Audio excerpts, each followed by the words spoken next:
रासायनिक संयोग के नियम, ठीक है। रासायनिक संयोग के टोटल 5 नियम हैं जो कि ये बताते हैं कि तत्व आपस में जुड़कर कैसे यौगिक बनाते हैं, ठीक है।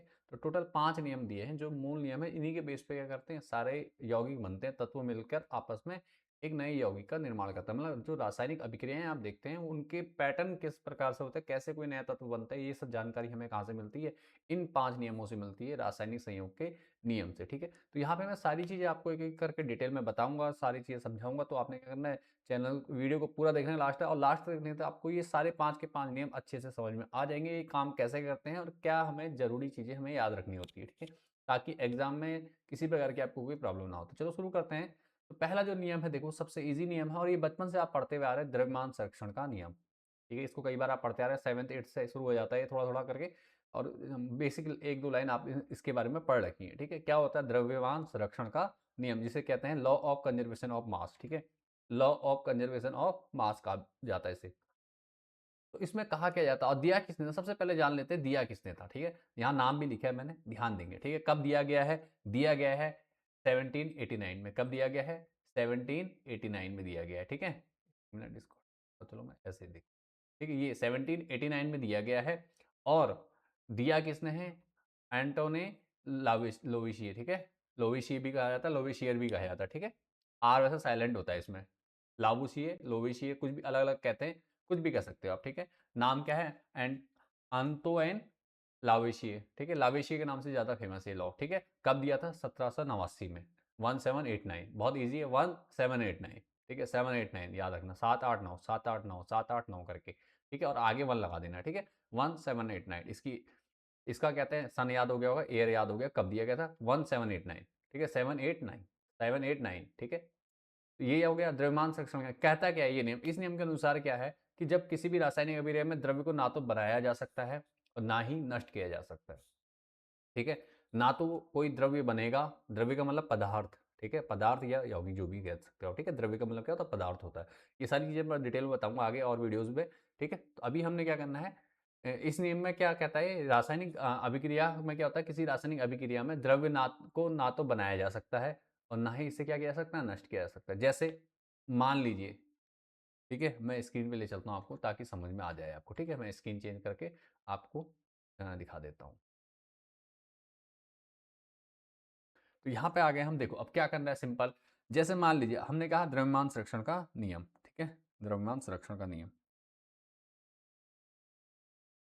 संरक्षण, ठीक है।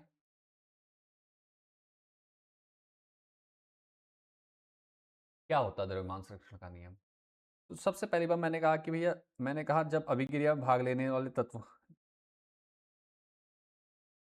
तो ये बेसिक रिएक्शन आपने कर रखी है, कक्षा 10 में आप पढ़ते हुए आ रहे हैं, तो कोई प्रॉब्लम नहीं है। मैं 2 रिएक्शन दिखाऊंगा और दोनों से आपको समझा दूंगा इजीली, ठीक है।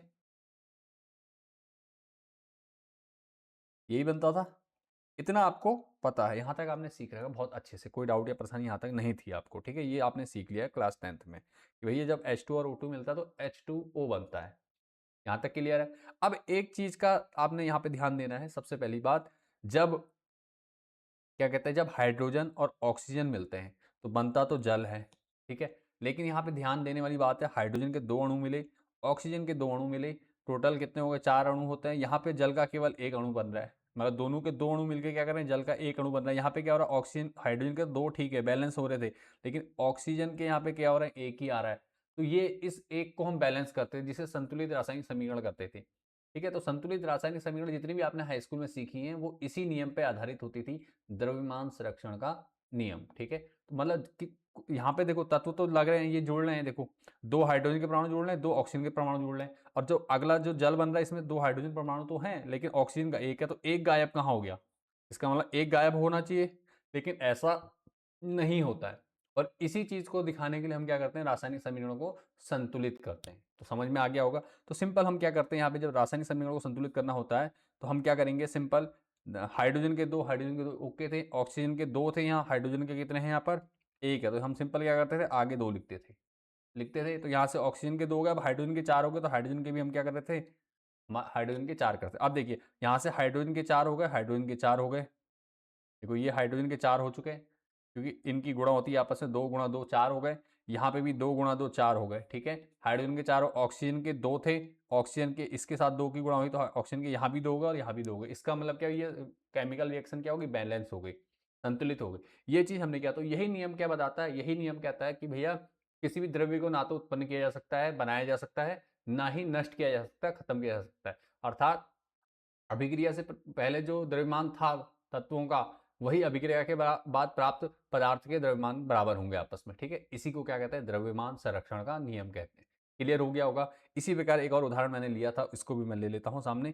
Mg+O2, ये भी आपने पहले कर रखी। देखो Mg का एक है, ऑक्सीजन के दो है। यहाँ पे Mg और ऑक्सीजन का केवल एक एक परमाणु दिख रहा है, तो इसका मतलब ऑक्सीजन के यहाँ दो थे लेकिन यहाँ एक ही है। इसका मतलब एक कहाँ गया, एक गायब हो गया इसके हिसाब से। बट ये क्या है, गलत होगा, आपको पता है, संतुलित कर सकोगे। तो यहाँ पे हमने करना क्या है, ऑक्सीजन के 2 परमाणु करने होंगे। क्यों? क्योंकि भैया सीधी सी बात है, नियम क्या कहता है कि किसी भी चीज को कम नहीं किया जा सकता है, ठीक है। द्रव्यमान संरक्षण का नियम है कि भैया सिर्फ रूपांतरण होता है, एक यौगिक का एक तत्व से दूसरे यौगिक में बदल सकते हैं, एक तत्व को दूसरे कॉम्बिनेशन में बना के कुछ और बना सकते हो, बट कुछ भी लॉस नहीं होगा यहाँ पर, ठीक है।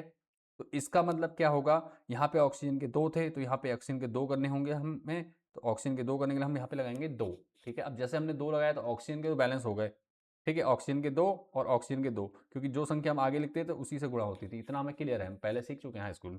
अब देखो क्या है, Mg के भी 2 हो गए, यहाँ Mg का 1 है, तो अब क्या करना होगा हमें, Mg के फिर से यहाँ पर 2 लिखना होगा। तो ये हमारी क्या होगी, संतुलित होगी रासायनिक समीकरण। और यही क्या कहता है, द्रव्यमान संरक्षण का नियम कहता है, ठीक है। द्रव्यमान संरक्षण का नियम क्या कहता है, द्रव्यमान संरक्षण का नियम कहता है कि द्रव्यमान संरक्षण का नियम कहता है द्रव्य को ना तो उत्पन्न किया जा सकता है और ना ही नष्ट किया जा सकता है, ठीक है। किसने बोला था, एंटेनो लावेशिये ने, ठीक है। एंटेनो लावेशिये ने कहा था। और कब दिया था, 1789 ने, 1789 जिसे कहते हैं, 1789 ऐसे करके याद करोगे जल्दी याद हो जाएगा। 1789, 1789, ठीक है, 1789, ठीक है, 1789, ठीक हो गया, क्लियर हो गया। तो समझ में आ गया होगा। अब देखो नीचे मैंने उदाहरण में दे भी रखा, मतलब करके बता भी रखा, बहुत डिटेल में समझाया है पीडीएफ के माध्यम से।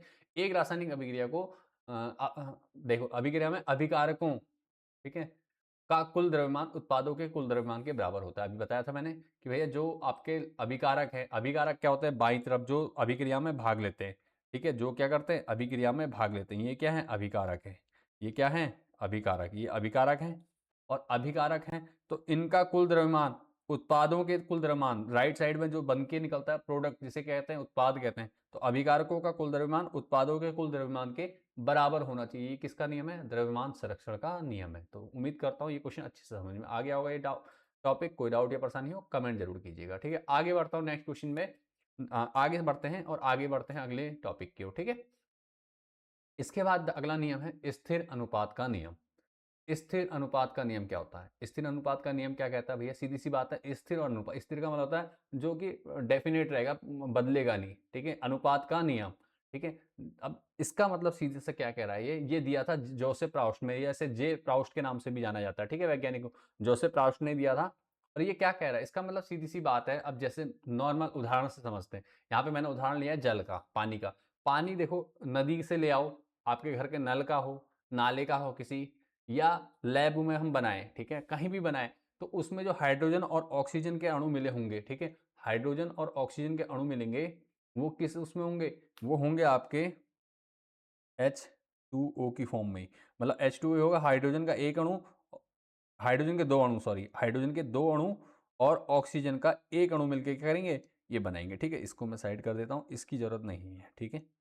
अब क्या करना है मैंने, अब कहाँ गया मेरा पेन, ये है, द्रव्यमान संरक्षण है। अब हमारा स्थिर अनुपात का नियम, ठीक है, स्थिर अनुपात का नियम।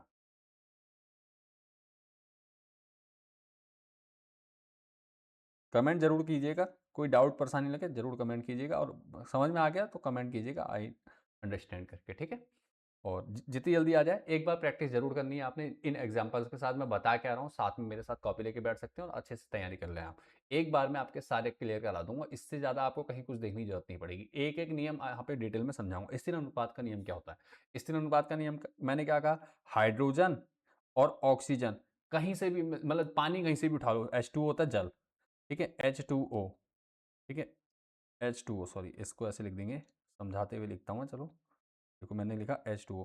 अब ये कहीं का हो, नाले का हो, नदी का हो, समुद्र का हो, चाहे आप लैब में बैठ के बना रहे हो। इसमें जब हाइड्रोजन और ऑक्सीजन मिलेंगे वो एक निश्चित अनुपात में होंगे। हाइड्रोजन के 2 अणु मिलेंगे और ऑक्सीजन का 1 अणु मिलेगा, ठीक है? तो ही क्या बनेगा? तो ही जाके क्या बनता है? H2O बनता है। अब यहाँ पे मैंने देखो समीकरण नहीं दिखा रहा हूँ मैं आपको, ठीक है? बता रहा हूँ मैं तरीका क्या है, बता रहा हूँ कि एक ऑक्सीजन का अणु है और 2 हाइड्रोजन का अणु है। तो ये है, इसका मतलब 2 अनुपात 1 का अनुपात रहेगा, ठीक है? कहीं भी हो हाइड्रोजन इसी अनुपात में मिलेगा तभी क्या बनेगा? जल बनेगा, ठीक है? तभी जल बनेगा, कहीं से उठा लो। इसी प्रकार मान लीजिए हम ले लेते हैं CO2, कार्बन और ऑक्सीजन। इसमें कार्बन कितना है? 1 परमाणु है कार्बन का, ठीक है? कार्बन का कितना परमाणु है? कार्बन का भैया हमारे पास 1 परमाणु है, कार्बन का 1 परमाणु। ऑक्सीजन के कितने परमाणु मिल रहे हैं? अणु मिल रहे हैं, कह सकते हैं 2 मिल रहे हैं। तो इनका अनुपात क्या रहेगा? हमेशा सेम रहेगा, चाहे वो कंपनी की चिमनी से निकलता हो, चाहे आपके घर में दिए की बत्ती से निकल रहा हो, चाहे आपकी गाड़ियों के धुएं से निकल रहा हो। अगर कार्बन डाइऑक्साइड कहीं से बन रहा है तो उसका भी क्या होगा? सेम स्थिर अनुपात में वो होंगे। ये नहीं कि कार्बन डाइऑक्साइड आपके घर में चिमनी से या किचन से निकल रहा है तो वो अलग रेशियो में होगा और जो मेरे घर से निकल रहा है वो अलग होगा, और कंपनी की चिमनियों से जो कार्बन डाइऑक्साइड निकल रहा है वो अलग होगा। ऐसा नहीं होता है, ठीक है? या जल, ऐसा नहीं कि मेरे यहाँ जल के लिए अलग फॉर्मूला बन जाएगा H2O2 या और कुछ बन जाएगा H2O की जगह, या अलग अनुपात में मिल जाएंगे हाइड्रोजन और ऑक्सीजन, या आपके वहाँ अलग अनुपात मिल जाएंगे। ऐसा बिल्कुल भी नहीं होता है। तो स्थिर अनुपात का नियम क्या कहता है कि भैया जो जब तत्व मिलते हैं आपस में और एक नए यौगिक का निर्माण करते हैं तो यौगिक कहीं से भी उठा लिया जाए, कैसे भी बनाया जाए, उनका जो निश्चित अनुपात रहेगा वो क्या रहेगा? सेम रहेगा। इसी प्रकार मान लीजिए जैसे NaCl भी आपने देखा है आपके घरों में यूज होता है। क्या होता है? सोडियम क्लोराइड, इसे क्या कहते हैं? साधारण नमक, ठीक है? साधारण नमक क्या होता है? NaCl, ठीक हो गया। NaCl भी क्या होता है आपका?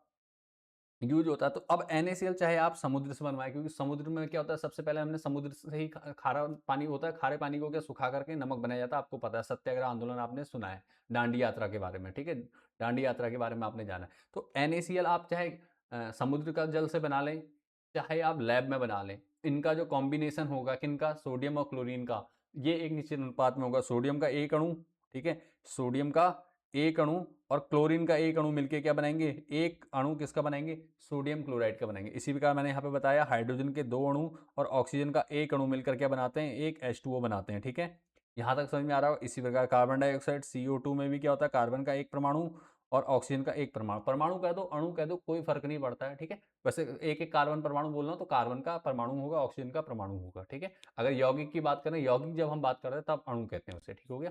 तो यहाँ पे देखो हाइड्रोजन के 2 परमाणु और ऑक्सीजन का 1 परमाणु मिलकर क्या बनाएगा? H2O बनाएगा। सोडियम का 1 परमाणु, क्लोरीन का 1 परमाणु मिलकर क्या बनाएगा? सोडियम क्लोराइड का 1 परमाणु बनाएगा, ठीक है? समझ में आ रहा है? इसी प्रकार आपका कार्बन डाइऑक्साइड कहा था मैंने, मैं कार्बन डाइऑक्साइड का भी लिख देता हूँ एग्जाम्पल, एक मिनट, CO2। तो यहाँ पे क्या है देखो कंडीशन, यहाँ पे कार्बन का 1 परमाणु, ठीक है? कार्बन का 1 परमाणु और ऑक्सीजन के 2 परमाणु मिलकर क्या बना रहे? कार्बन डाइऑक्साइड बना रहे। तो समझ में आ गया होगा स्थिर अनुपात का नियम क्या कह रहा है कि इनका अनुपात क्या रहेगा? हमेशा स्थिर रहेगा, ठीक है? क्या रहेगा? हमेशा स्थिर रहेगा। यहाँ लिखा भी है, इसको पढ़ लेते हैं क्या लिखा है देखो। किसने दिया? जोसेफ प्राउस्ट ने दिया है। किसी यौगिक में तत्वों के द्रव्यमान का अनुपात, ठीक है? जो तत्वों का द्रव्यमानों का अनुपात रहेगा वो क्या रहेगा? सदैव समान रहेगा, ठीक है? द्रव्यमान क्या है? समान है। जैसे मैंने अभी बताया था कि हाइड्रोजन में क्या है? हाइड्रोजन का द्रव्यमान कितना होगा? देखो हाइड्रोजन का द्रव्यमान किस अनुपात में है? यहाँ पे देखो हाइड्रोजन का द्रव्यमान है 1। अभी मैं द्रव्यमान के तौर पे समझा देता हूँ इसको। 1 मिनट, कहाँ गया हमारा? ठीक है, चेंज कर लेते हैं स्क्रीन को। ये हमारी स्क्रीन आ गई, ठीक है? देखो मैंने क्या कहा था, इसको हटा देते हैं, रुको।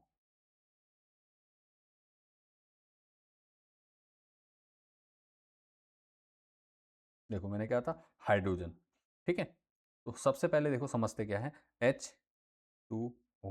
इनका द्रव्यमान क्या होगा? द्रव्यमान देखो हाइड्रोजन के 1 परमाणु का द्रव्यमान 1 होता है और कितने अणु हैं? 2 अणु हैं। प्लस ऑक्सीजन का कितना होता है? ऑक्सीजन का जो द्रव्यमान होता है वो होता है परमाणु द्रव्यमान 16 होता है, ठीक है? तो ये किस अनुपात में है? देखो इनका अनुपात निकालोगे आप तो एक निश्चित अनुपात में रहेंगे, ठीक है? 2 से देखो 2 अनुपात 16 हो रहा है, इसको काटेंगे तो कितना आ जाएगा? 1:8। तो ये अनुपात हमेशा क्या रहेगा? निश्चित रहेगा। किसके साथ? हाइड्रोजन परमाणु के साथ, ठीक है? 1:8, ठीक है? मतलब अगर हम ग्राम में बात करें इसके, ठीक है, मात्रा में बात करें, ठीक हो गया? परमाणु द्रव्यमान कितना रहेगा? 1:8 का आएगा, ठीक है? जैसे यहाँ उदाहरण दे रखा, उदाहरण को समझिए क्या रहेगा? हमेशा द्रव्यमानों का अनुपात क्या रहेगा? सदैव समान रहेगा। तो इसको याद करना, स्थिर अनुपात का मतलब द्रव्यमानों का अनुपात हमेशा समान रहेगा। द्रव्यमानों का अनुपात समान रहेगा, ध्यान रखना। ठीक है, ये द्रव्यमान पे बात करता है, ठीक है, द्रव्यमानों का अनुपात क्या रहेगा, हमेशा समान रहेगा। तो यहाँ तक समझ में आ रहा होगा। और उदाहरण देख लीजिए एक बार, पानी नदी से लें, समुद्र से लें या लैब से लें, मैं बता चुका हूँ ऑलरेडी, समझा चुका हूँ। उसमें हाइड्रोजन और ऑक्सीजन का जो द्रव्यमान का अनुपात रहेगा वो हमेशा क्या रहेगा, 1:8 रहेगा। अर्थात परमाणु, मैंने पहले परमाणुओं की संख्या के तौर पर बताया और अब मैंने क्या करा, इसको द्रव्यमान की परिभाषा के आधार पर आपको समझा दिया। उम्मीद करता हूँ दोनों तरीके से आपको अच्छे से समझ में आ गया होगा। अब बढ़ते हैं नेक्स्ट अपने जो तीसरा नियम है हमारा, गुणित अनुपात का नियम। ठीक है, ये डाल्टन ने दिया था। ठीक है, क्या है, गुणित अनुपात का नियम, जिसे लॉ ऑफ मल्टीपल प्रोपोर्शन भी कहा जाता है। और ये 1803 में दिया गया था। ठीक है, कब दिया था, 1803 में दिया गया था। क्लियर हो गया। तो गुणित अनुपात का नियम। अब यहाँ पे क्या कंडीशन है, सिंपल इसे नाम से पता चला, नाम से पता चलता है मल्टीपल का मतलब गुणा गुणा हो रही होगी कहीं ना कहीं। गुणित अनुपात, अनुपात प्रोपोर्शन अभी थोड़ी देर पहले हमने सीखा, का नियम, गुणित अनुपात का नियम। तो ये डाल्टन ने दिया। और इसमें क्या होता है देखो, इसमें होता यह है कि अगर एक तत्व के परमाणु दो तत्व मिलकर एक से अधिक यौगिक बनाते हैं। ठीक है, दो तत्व मिलकर, समझा देते हैं हम आपको एक बार, पहले समझते हैं उसके बाद परिभाषा में आएंगे। 1 मिनट, कहाँ गया, चेंज नहीं हुई थी क्या, अच्छा अच्छा। ठीक है, अब देखो, स्थिर अनुपात के बाद अब आता है गुणित अनुपात का नियम। गुणित अनुपात का नियम। ठीक है, गुणित अनुपात का नियम कह रहा है कि जब भैया मान लीजिए कोई दो तत्व हैं, वो मिलकर एक से अधिक यौगिक बना रहे हैं, जैसे हाइड्रोजन और ऑक्सीजन जब मिलते हैं, दो यौगिक बनते हैं। क्या क्या बनते हैं देखो, हाइड्रोजन और ऑक्सीजन मिलकर बनाता है, एक तो बनता है आपका H2O, आपको पता है, दूसरा बनता है H2O2। ये दो बनते हैं। अब यहाँ पे कंडीशन क्या हो गई, यहाँ पे हाइड्रोजन और ऑक्सीजन मिले और यहाँ पे क्या बना, एक तो जल बना आपका जिसे हम ड्रिंक करते हैं डेली यूज में, दूसरा बनता है H2O2 जिसे कहते हैं हाइड्रोजन पेरोक्साइड। ठीक है, हाइड्रोजन पेरोक्साइड होता है। ठीक है, तो ये क्या कहलाता है आपका, हाइड्रोजन पेरोक्साइड। एक लिक्विड टाइप का होता है, साफ सफाई में यूज होता है। आपने कई बार देखा होगा, जब कान वान में दिक्कत हो जाती है तो डॉक्टर के पास जाते हैं, तो डॉक्टर क्या करता है, कान में कुछ ड्रॉप डालता है और वो बाहर निकाल देता है सारा कचरा। तो वो सब चीजें क्या होती हैं, हल्का बुलबुले देता है, तो ये होता है हाइड्रोजन पेरोक्साइड। ठीक है, हाइड्रोजन पेरोक्साइड होता है वो। ठीक है, कभी लेवल पढ़ोगे आप तो उसमें लिखा होता है नीचे हाइड्रोजन पेरोक्साइड। तो हाइड्रोजन पेरोक्साइड क्या होता है समझ में आ चुका। अब देखो क्या है, गुणित अनुपात का नियम क्या कह रहा है, कह रहा है भैया कि जब कोई तत्व, कोई दो तत्व या दो से ज्यादा तत्व कोई भी मिलेंगे और वो एक से ज्यादा यौगिक बनाएंगे। ठीक है, जब कोई तत्व मिलकर क्या करेंगे, एक से ज्यादा यौगिक बनाएंगे। तो यहाँ पे देखो, हाइड्रोजन ऑक्सीजन मिल रहे हैं, दो यौगिक बन रहे हैं यहाँ पे। ठीक है, हमारे कितने यौगिक बन रहे हैं, दो यौगिक बन रहे हैं, दिखाई दे रहा है हमें। यहाँ पे हमारे पास कितने, दो यौगिक बन रहे हैं भैया, दो यौगिक, एक तो H2O बन रहा है, एक H। अब ये क्या होंगे, एक निश्चित अनुपात में होंगे। किस में होंगे, एक निश्चित अनुपात में। कैसे, अभी बताया मैंने। देखो यहाँ पे हाइड्रोजन के कितने मिल रहे हैं, सिंपल समझेंगे। ठीक है, देखो हाइड्रोजन के कितने परमाणु हैं, हाइड्रोजन का जो द्रव्यमान, इनका द्रव्यमान क्या रहेगा, हाइड्रोजन का कितना, 2 यूनिट होता है। और ऑक्सीजन का कितना आता है, 16 आता है, कितना, 16 आएगा। ठीक है, इन इतने यू, तो इनका जो द्रव्यमान निकालेंगे आप, तो क्या द्रव्यमान का अनुपात निकलेगा, वो कितना निकलेगा। देखो ये भी हो गया, इसको भी देखते हैं। हाइड्रोजन के 2 यूनिट हो जाएगा, प्लस ऑक्सीजन के 2, यहाँ पे हो जाएगा 32, 16 दूनी 32 हो जाएगा, इतने, सॉरी 32 लिखना है, 32 यू। यहाँ तक समझ में आ रहा होगा, ठीक है, 32 यू तक समझ में आ रहा है आपको। ठीक है, कोई डाउट या परेशानी यहाँ पे नहीं होगी। और ठीक है, यहाँ तक समझ में आ रहा है। अब क्या करा हमने, इनका देखो, हमारा जो पहला वाला है, इसमें पहला वाला तत्व है, उसका जो अनुपात है वो तो सेम है। देखो यू और यू, ये तो सेम रहता है हमेशा। ठीक है, ये हमारा सेम है, लेकिन जो इनका अनुपात है वो चेंज हो रहा है। देखो कैसे, इसका देखो निकालेंगे तो ये हो जाएगा हमारा 2, उसको काट देते हैं, रुको मैं यहाँ निकाल देता हूँ, 2/16 तो काट दोगे तो ये कितना निकलेगा। देखो इसमें 2/16 हो रहा है, तो कितना निकल रहा है, 1:2 का निकल रहा है, नहीं 1:8 हो गया। ठीक है, ऐसे करके समझो, इजी करके। और इसका जो निकाल रहे हैं, ये कैसे कट रहा है, 2/32। ठीक है, तो यहाँ पे क्या हो रहा है, ये कट रहा है, तो क्या हो रहा है, 2 सॉरी कितना है, 32 है। ठीक है, 2/16 काट देंगे तो क्या होगा, 1:16 का बन रहा है। अब देखो इनका रेशियो, किनका रेशियो, अभी कह रहा हूँ ऐसा कैसा हो रहा है, ये देखो 8 और 16, इन दोनों के बीच में क्या एक रेशियो है कि यहाँ पे 8 है, ये दुगना है उसका।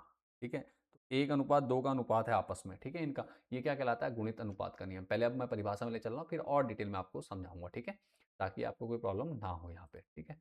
तो यहाँ से जाएंगे हम परिभाषा में। देखिए पहले, सबसे पहले क्या कहा डाल्टन ने दिया था। डाल्टन ने क्या कहा भैया? डाल्टन ने कहा यदि दो तत्व मिलकर एक से अधिक यौगिक बनाते हैं, यहाँ तक आपको समझ में आ रहा होगा कौन सा नियम है? ये गुणित अनुपात का नियम। अगर दो से ज्यादा तत्व मिलकर एक नया यौगिक बना रहे हैं, तो तत्व के निश्चित द्रव्यमान साथ में जुड़ने वाले तत्व के द्रव्यमान छोटे पूर्णांकों के अनुपात में होता है, ठीक है। तो एक तत्व से, ठीक है, एक तत्व के निश्चित द्रव्यमान अर्थात हाइड्रोजन, देखो हाइड्रोजन का द्रव्यमान क्या है? निश्चित है हर बार, ठीक है। हाइड्रोजन का द्रव्यमान क्या रहेगा? निश्चित रहेगा, ठीक है। एक तत्व के निश्चित द्रव्यमान के साथ जुड़ने वाले तत्वों के द्रव्यमान छोटे पूर्णांक के अनुपात में होते हैं, ठीक है, छोटे पूर्णांक के अनुपात में होते हैं। तो देखो ये यहाँ पे दिखाया जो मैं समझा रहा हूँ आपको, ठीक है। इसको मैं और ले चलता हूँ आपको स्क्रीन पर एक बार और दोबारा से मैं इसको डिटेल में आपके सामने दिखाता हूँ, ठीक है। देखो परिभाषा देख लिया आपने। अब क्या कहा जा रहा है, ठीक है। अब क्या कहा जा रहा है यहाँ पे? देखो कहाँ गया, इसको मैं हटा दे रहा हूँ एक बार फिर से, दोबारा से मैं इसको पूरा आपके इसलिए ले आता हूँ, ठीक है। इसको हटा देता हूँ, इसकी ज़रूरत अभी फिलहाल उतनी है नहीं, ये हटा देता हूँ। नहीं, उदाहरण हटाता हूँ बेटा, ये हटा देते हैं और इसको करते हैं डिलीट। ये भी हटा देंगे बेटा। तो कोई डाउट जहाँ पे लगे ना आपको, मुझे कमेंट जरूर कीजिएगा, मैं उस पर भी आपकी डिटेल वीडियो बना दूंगा। वैसे होना तो नहीं चाहिए डाउट, अगर आपने 1 से 2 बार वीडियो को देख के तैयारी कर ली तो आपको सारा कुछ समझ में अच्छे से आ जाएगा। पहले तो एक ही बार में आ जाएगा, अगर फिर भी कोई चीज़ कहीं पे छूट जाती है, मिस्टेक लगती है आपको कि नहीं हुआ है समझ में, तो दोबारा आप ट्राई कर सकते हो, ठीक है। तो यहाँ तक हो गया गुणित अनुपात का नियम। मैंने कहा कि भैया जब हाइड्रोजन, ठीक है, हाइड्रोजन और ऑक्सीजन मिल रहे हैं, क्या बन रहा है? H2O बनता है। एक तो हाइड्रोजन और ऑक्सीजन क्या बनाते हैं? H+O। क्या बनाते हैं? एक तो बनता है आपका H2O और दूसरा बनता है आपका H2O2। तो नियम क्या कह रहा है भैया? नियम कह रहा है हमें कि जो यदि दो तत्व मिलकर, ठीक है, एक से अधिक यौगिक बनाते हैं। अब दो तत्व मिले, हाइड्रोजन मिला और ऑक्सीजन मिला, क्या एक से अधिक यौगिक बनाते हैं? तो तत्व के निश्चित द्रव्यमान, तो एक तत्व के निश्चित द्रव्यमान, एक तत्व कौन सा भैया हमारा? एक तत्व ये है हमारा हाइड्रोजन, जो जिसका द्रव्यमान क्या है? निश्चित है। इनका द्रव्यमान तो निश्चित रहेगा, एक तत्व का जो पहला वाला तत्व होगा उसका द्रव्यमान निश्चित रहेगा, ठीक है। और जो दूसरे बाद के होंगे, सॉरी यहाँ पे मैंने 2 नहीं लिखा है, यहाँ पे H2O2 होगा ना, ठीक है। तो जो दूसरा वाला तत्व होगा उसका जो होगा वो क्या होंगे? गुणित अनुपात में होंगे। क्या किसमें होंगे? छोटे पूर्णांकों के अनुपात में होंगे, ठीक है। किसमें होंगे? छोटे पूर्णांकों के अनुपात में।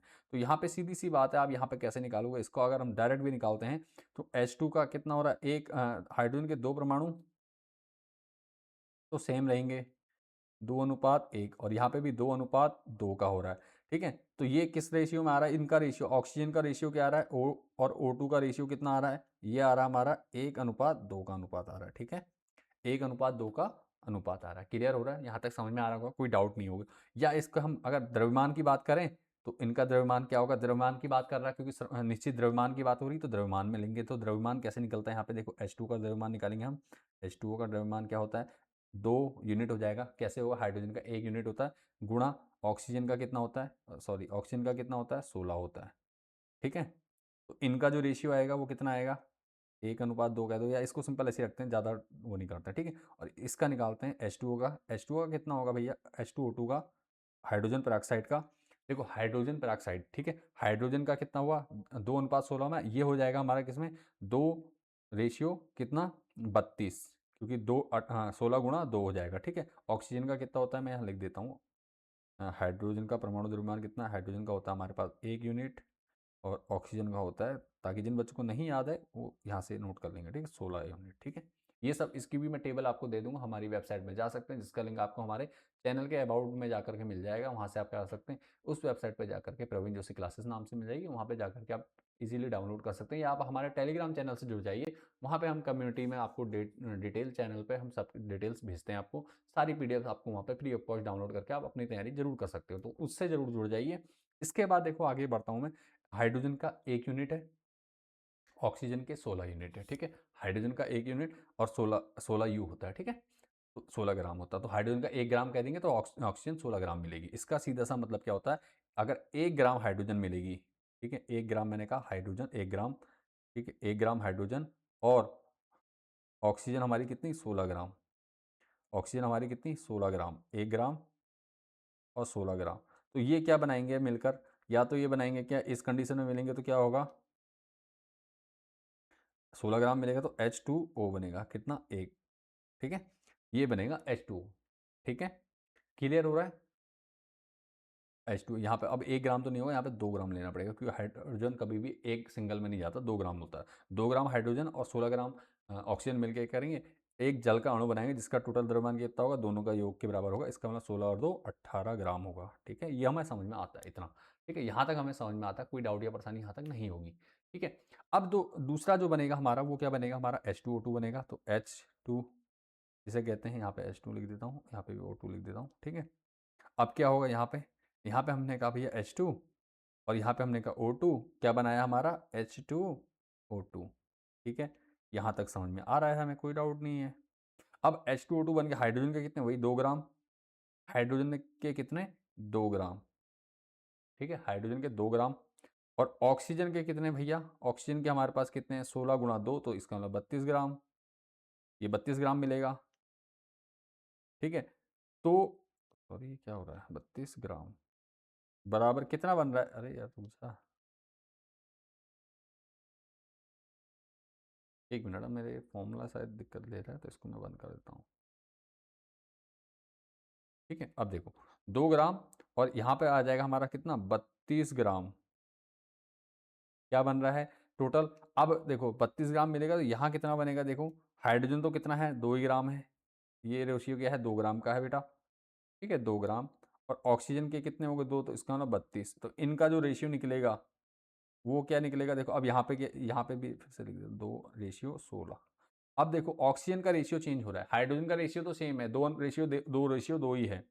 ठीक है, 2:2 है, लेकिन जो इसका रेशियो है किसका, 8 और 16 और 32 का, ऑक्सीजन का जो रेशियो है, ठीक है, वो कितना हो रहा है, पहले का 16/32 कह सकते हो, तो यहाँ से 16/32 करेंगे तो काट के कितना आ रहा है, ये 1:2 के छोटे पूर्णांकों के अनुपात के रूप में आ रहा है। ठीक है, परिभाषा में भी हमें यही बताया गया, देखो क्या कहा जा रहा है कि भैया सामने देखो, दो तत्व मिलकर एक से अधिक यौगिक बनाते हैं, तो एक तत्व के निश्चित द्रव्यमान, ठीक है, एक तत्व के निश्चित द्रव्यमान अर्थात पहले वाले के साथ जुड़ने वाले दूसरे तत्व के द्रव्यमान अर्थात दूसरे वाले द्रव्यमान छोटे अनुपात में, छोटे पूर्णांकों के अनुपात में होते हैं। ठीक है, सिंपल होल नंबर के उसमें अनुपात में होते हैं। तो देखो निकल गया। इसी प्रकार मैं एक और एग्जांपल लेता हूँ, थोड़ा बहुत डाउट अगर होगा वो भी आपका क्लियर हो जाएगा। क्या करते हैं, इसको हटा देते हैं, डिलीट और डिलीट। हमने पहले किया, हमने हाइड्रोजन और O2 का किया, मैं दिखा दे रहा हूँ, हाइड्रोजन H2 वाला, और मैंने लिया H2O2 वाला, ये तो हम समझ चुके हैं।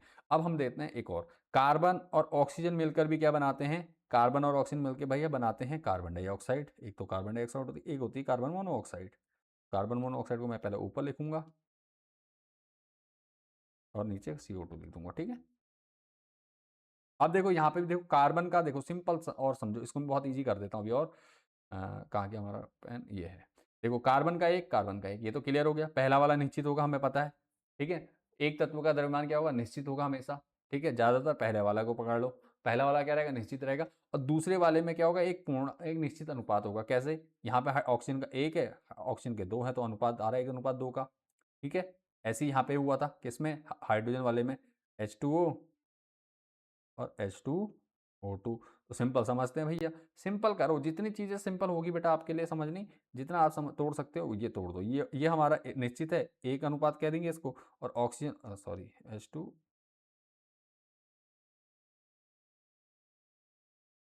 आ गया, ये है। देखो हाइड्रोजन के दो, हाइड्रोजन के दो कितना था, एक निश्चित अनुपात इनका, और ऑक्सीजन के दो, और यहाँ ऑक्सीजन के 16, सॉरी ऑक्सीजन के दो। तो इनका सिंपल तत्वों का भी अनुपात क्या आ रहा है, 1:2 का अनुपात आ रहा है। ठीक है, और द्रव्यमान का अनुपात भी सेम ही आएगा। तो क्या है ये कहलाता है गुणित अनुपात का नियम। क्लियर हो गया। तो कार्बन डाइऑक्साइड का यहाँ पे मैंने कहा भैया, कार्बन का कितना होता है, 12 होता है। ऑक्सीजन का कितना होता है, ऑक्सीजन का हमारे पास आता है कितना, अभी बताया था 16। इसी प्रकार नीचे 12, और यहाँ हो जाएगा 16 × 2, 16 से 16 कट गया, और ये 12 से 12 तो कट गया। तो ऑक्सीजन ऑक्सीजन के बीच कितने का अनुपात आ रहा है, 1:2 का अनुपात आ रहा है। ठीक है, तो ये चीज़ हमने समझनी थी। यही चीज़ यहाँ भी हमने की थी। क्या, हाइड्रोजन में एक बार और बताया, हाइड्रोजन के 2 और उसके ऑक्सीजन के 16। ठीक है, और यहाँ पे हाइड्रोजन के 2 और ऑक्सीजन के 32, काट दो इनको सीधे, 16 से 32 कटेगा, तो इनका रेशियो भी कितना आ रहा है, 1:2 आ रहा है। इस प्रकार से 1:2 का अनुपात इसमें भी आ रहा है। तो ये क्या होता है, सरल गुणित अनुपात में जुड़े होते हैं। ठीक है, सरल सरल पूर्णांकों के छोटे अनुपातों में जुड़े होते हैं। कौन, जो आपके यौगिक हैं, जो एक ही तत्व दो तत्व मिलकर एक से अधिक यौगिक जब बनाते हैं, तो ये नियम काम करता है, ठीक है? तो गुणित अनुपात का नियम कहते हैं इसे। क्लियर हो गया, समझ में आ गया होगा। कोई डाउट लगे कमेंट जरूर कीजिएगा। इसके बाद बढ़ता हूँ मैं आगे एक और क्वेश्चन के लिए। उदाहरण आपने यहाँ देख लेना, बाकी पीडीएफ आपको मिल जाएगी व्हाट्सएप उसमें टेलीग्राम चैनल पे, तो आप वहाँ से भी ले सकते हो। बाकी हमारी वेबसाइट पे भी मैं अपलोड कर दूंगा, तो वहाँ से आप डाउनलोड कर सकते हो, ठीक है?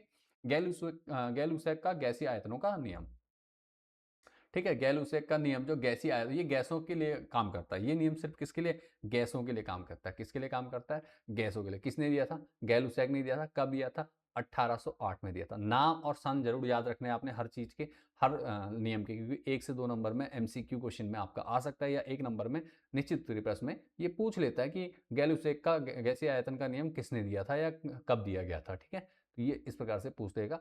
कोई भी नियम लिख के आ सकते हैं, तो आपने तैयार कर लिया। नियम क्या है देखो, सबसे पहले समझ लो। जब गैस समान ताप और दाब पे होता है, अगर टेम्परेचर समान है और टेम्परेचर और प्रेशर क्या है, सेम है, तो किसी रासायनिक अभिक्रिया में भाग लेती हैं गैसें ना, तो क्या उनके आयतन एक सरल अनुपात में होते हैं, ठीक है? उनके जो उनके जो आयतन होते हैं वो सरल अनुपात में होते हैं, ठीक है? आयतन, वॉल्यूम की बात हो रही है यहाँ पे, ठीक है? जैसे 100 ग्राम हाइड्रोजन गैस मिलेगी, ठीक है? और उसके बाद 50 ml ऑक्सीजन के साथ मिलकर क्या बनाएगी? 100 ml जल वाष्प बनाएगी, ठीक है? 100 ml जल वाष्प बनाएगी। क्लियर है? ये आपका कहलाता है गैल-यूसेक का गैसों का आयतन संबंधी नियम कहलाता है, ठीक है? कैसे, क्या कहना चाह रहा है ये नियम सिंपल कह रहा है। मैं आपकी स्क्रीन पे ले आता हूँ, देखो। देखो ये नियम क्या कह रहा है, अब इनको हटा देता हूँ फिर से। कहीं पे डाउट हो कमेंट जरूर कीजिए। इसको मैं हटा दे रहा हूँ। अगला है गैल-यूसेक का नियम, ठीक है? ठीक है, गैल-यूसेक का नियम।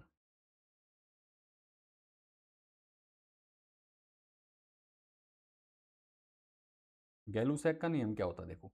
गैलूसैक का नियम बहुत अच्छा नियम है। ये क्या है? गैसों के संबंधी। गैलूसैक का मतलब गैसों से याद रखना, ठीक है? गैलूसैक तो नाम है वैज्ञानिक का, लेकिन ये क्या है? गैसों से संबंधित नियम है। तो लिखेंगे समान ताप और दाब पर किसी रासायनिक अभिक्रिया में भाग लेने वाले गैसों का द्रव्यमान, द्रव्यमान के आयतन एक सरल गुणित अनुपात में होता है। तो देखो क्या कहा जाएगा, 100 मान लीजिए हाइड्रोजन, हमने कहा हाइड्रोजन और ऑक्सीजन, ठीक है? मैं ज़्यादातर हाइड्रोजन ऑक्सीजन इसलिए ले रहा हूँ ताकि आपको समझने में, याद करने में कोई प्रॉब्लम ना हो, ठीक है? हमने कहा 100 ml ले लिया हमने, वॉल्यूम किसका? गैस का, मिलीलीटर, ठीक है?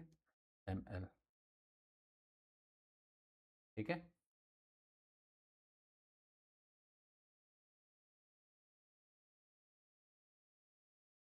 ये हो गया। इसके बाद देखो ऑक्सीजन का कितना है? 50 ml, ठीक है? तो ये क्या बनाएंगे जब जल बनेगा, ठीक है? तो क्या बनेगा? ये बनेगा H2O, और H2 का जो टोटल द्रव्यमान होगा वो कितना होगा? 100 होगा, 100 ml, ठीक है? हाइड्रोजन क्या होगा? 100 ml अनुपात का बनेगा, ठीक है? जलवाष्प या गैस जो बनेगी, ठीक है, जलवाष्प का द्रव्यमान कितना होगा? वो होगा 100 ml, ठीक है?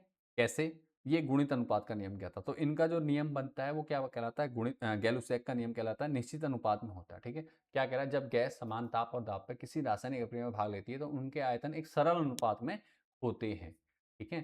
सरल अनुपात में होते हैं, ठीक है? कैसे?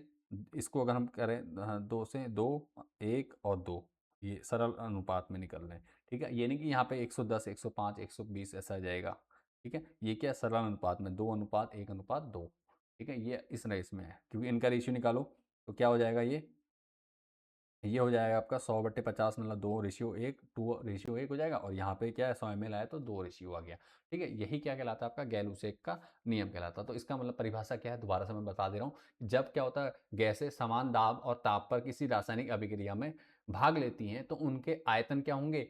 उनके जो आयतन होंगे वो सरल अनुपात में होंगे, ठीक है? उनके आयतन क्या, किन उनके मतलब गैसों के आयतन क्या होंगे? सरल अनुपात में होंगे।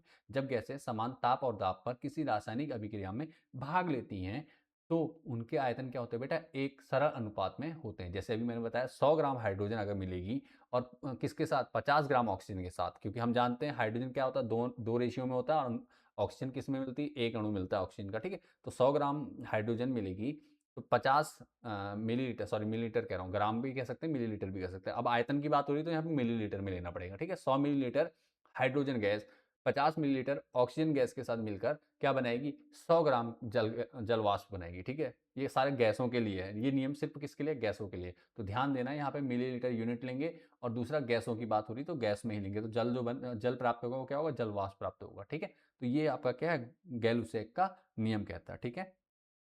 तो ध्यान देना है, 100 मिलीलीटर हाइड्रोजन 50 मिलीलीटर ऑक्सीजन के साथ मिलकर क्या बनाएगी, 100 मिलीलीटर जल वाष्प बनाती है। इतना आपको ध्यान में रखना है, तो इसी नियम को आपने करना है, तैयार कर लेना। उम्मीद करता हूँ क्वेश्चन ये वाला नियम भी आपको समझ में आ गया हो। कोई भी नियम समझ में आने में प्रॉब्लम लगे तो मुझे कमेंट कीजिए, और समझ में आया था तो दोस्तों के साथ शेयर भी कीजिए, और मुझे बता भी दीजिए कि हाँ सर मुझे समझ में आ गया।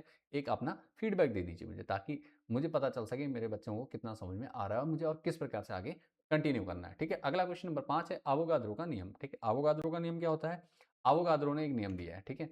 अवोगाद्रो ने दिया है, मैं आपको स्क्रीन पे दिखा देता हूँ, एक बार पढ़ लेंगे आप, उसके बाद आगे बढ़ेंगे, ठीक है। अवोगाद्रो का नियम क्या है, अवोगाद्रो क्या है, ये एक वैज्ञानिक थे, इनने 1811 में 1811, ठीक है, 1811 में क्या किया इनने, एक नियम दिया जिसे अवोगाद्रो का नियम दिया। नियम क्या था भैया, समान ताप और समान दाब पर, ये भी गैसों से संबंधित नियम है, तो ध्यान देंगे, समान ताप और समान दाब पर सभी गैसों के समान आयतनों में अणुओं की संख्या क्या होती है, समान होती है, ठीक है। क्या होती है, समान ताप और समान दाब पर गैसों के समान आयतनों में, ठीक है। जब गैसों का समान आयतन लेंगे तो उसमें उपस्थित अणुओं की संख्या क्या होगी, समान होगी। कैसे, बहुत बेसिक सा नियम है। इसका मतलब हमने क्या कहा, ये नियम थ्योरिकल है, इसमें न्यूमेरिकल कुछ नहीं है ऐसा, बहुत इजी नियम भी है। क्या है ये, देखो भाई, इसको मैं पहले मिटा देता हूँ, उसके बाद में आगे बढ़ूंगा, ठीक है। हटा देता हूँ, अगला नियम मैं लिख लेता हूँ पहले, ठीक है। क्या है, अवोगाद्रो का नियम। अवोगाद्रो का नियम क्या है, अवोगाद्रो ने 1811 में दिया। इसने कहा सभी गैसों का आयतनों में अणुओं की संख्या क्या होती है, समान होती है। कब, जब समान ताप और दाब हो, मतलब नॉर्मल टेम्परेचर होगा और नॉर्मल प्रेशर होगा, एक ही टाइप का समान प्रेशर और टेम्परेचर होगा। तो यहाँ पर क्या होता है, यहाँ पे जो आपके गैसों का आयतन है, गैसों का आयतन क्या रहेगा, उसमें उपस्थित अणुओं की संख्या क्या रहेगी, निश्चित रहेगी, समान रहेगी, कभी चेंज नहीं होगी, ठीक है। अगर टेम्परेचर सेम है तो उनके नीचे उनके अणुओं की संख्या भी क्या होगी, गैसों की, वो भी क्या रहेगी, समान रहेगी, समान आयतन में। आयतन का मतलब अभी बताया था मैंने, मान लिया, जैसे मैंने कहा था अभी हाइड्रोजन लिया था हमने, हाइड्रोजन 100 मिलीलीटर लिया था हमने, ठीक है, लिया था, याद है। हाइड्रोजन लिया था हमने 100 मिलीलीटर, ठीक है, ठीक है, 100 मिलीलीटर लिया था हमने, और ऑक्सीजन लिया था हमने 50 ml, ठीक है। तो क्या बनेगा, हाइड्रोजन के कितने बने थे, 100 ml जल बना था, H2O, जल वाष्प जिसे कहते हैं, ये बना था 100 ml, ठीक है। तो ये कहा क्या रहा है, समान ताप और समान दाब पर, ठीक है, जब टेम्परेचर सेम रहेगा, ठीक है, तो इसमें उपस्थित इन आयतनों में जो मान लो इनमें उपस्थित अणुओं की संख्या क्या होगी, समान होगी। मान लीजिए 100 ml, हमने कहा 1 ml में 10 अणु है, कितने, 1 ml में कितने अणु हैं, हमने बहुत छोटी संख्या ली मैंने, 10, ठीक है। 1 ml में 10 है, तो इसमें कितने गुणा हो गए, 100 से गुणा कर दो, क्योंकि 100 ml है तो कितना हो गया, 1000 अणु हो गए। मैंने कहा n बराबर, ठीक है, मैंने n कह दिया। संख्या क्या होती है, n से डिनोट करता है नॉर्मली। इसको बिल्कुल बेसिक करके समझेंगे तो ये कितने हो गए, 1000 हो गया, 1000 हो गया इसमें, ठीक है। इसमें कितना, हाइड्रोजन के कितने, 1000 है। अब ये संख्या हर जगह क्या होगी, 100 ml के लिए सेम होगी। अब ये मैं सिर्फ एक नंबर बता रहा हूँ समझाने के लिए आपको, ठीक है, इजीली आप समझ जाए, ठीक है। या इसको और इजी करना, अगर इसमें ना लेना चाहो तो मैंने 1:2 का ये बताया था, ये भी आपको समझ में आ जाएगा, वो भी मैं समझाऊंगा। इसके बाद देखो, यहाँ पे ऑक्सीजन की बात करी मैंने, 5 ml, तो 5 ml में कहा हमने, सॉरी 5 नहीं था, 50 था यहाँ पे, ठीक है, 50 था। तो 50 ml में क्या होगा, 50 गुणा, मान लो ऑक्सीजन के कितने होते हैं, 12 होते हैं। मैंने कहा 12, एक ml में कितने, 12 अणु हैं, किसके, ऑक्सीजन के। तो मैंने क्या कहा, 12 पंजे 60, तो ये हो जाएगा 600 ml हो जाएगा, 600 संख्या हो जाएगी, ठीक है। इनमें अणुओं की संख्या कितनी हो गई, 600 हो गई। एटम्स कितने हो गए इसमें, एटम्स की संख्या 600 हो गई इस हिसाब से, ठीक है। तो ये चीज़ कहा गया है इनने, ठीक है। तो ये है हमारा सिंपल नियम। अब आगे क्वेश्चन में क्या दिया, जो हमने पीडीएफ बनाई है उसमें मैंने क्या दिया है, देख लो उसे भी, ठीक है। क्या कहा गया, उदाहरण, उदाहरण में क्या गया, अवोगाद्रो ने परमाणु और अणुओं के बीच के अंतर को समझाया, ठीक है। परमाणु और अणुओं के बीच के अंतर है, इसी नियम से यह समझना आसान हो गया कि 2 आयतन हाइड्रोजन और 1 आयतन ऑक्सीजन मिलकर क्या करते हैं, 2 आयतन जलवाष्प बनाते हैं। मैंने बताया अभी, अभी मैंने इसको कहा था, अब चाहे इसके हिसाब से पढ़ लो या संख्यात्मक रूप से पढ़ लो। जैसे मैंने क्या कहा, संख्यात्मक रूप में हमारा क्या होगा, हाइड्रोजन और ऑक्सीजन। तो क्या होगा जब हाइड्रोजन के 2 परमाणु मिलेंगे, देखो हाइड्रोजन के 2 परमाणु मिलते हैं और ऑक्सीजन का 1 परमाणु मिलता है, मतलब 1:2 का जो अनुपात आता था हम, ये मिलता है तब क्या होता है, तो ये क्या बनेगा, हाइड्रोजन और ऑक्सीजन का जल बनेगा, ठीक है? क्या बनेगा, जल वाष्प बनेगा। गैसों की बात हो रही है तो गैसों पे ही काम चलेगा। तो ये हमारा क्या है, ये हमारा है अवोगाद्रो का नियम है। तो समझ में आ गया होगा, अवोगाद्रो का नियम है परमाणु और अणु क्या है, समान ताप और दाब पे सभी गैसों के समान आयतनों में अणुओं की संख्या क्या होती है, समान होती है। अणुओं की संख्या समान कैसे समझ में आ गया, अगर हमारे मान लीजिए एक उसमें 1 ml में या एक तत्व की, जैसे यहीं पे इसको और ईज़ी कर लेते हैं, ml की बात ना भी करूँ, तो हमने कहा इसमें कितने 2 अणु हैं। मैंने कहा इसमें हाइड्रोजन में कितने 2 अणु ही मान लिया। ऑक्सीजन में कितने हैं, 2 अणु।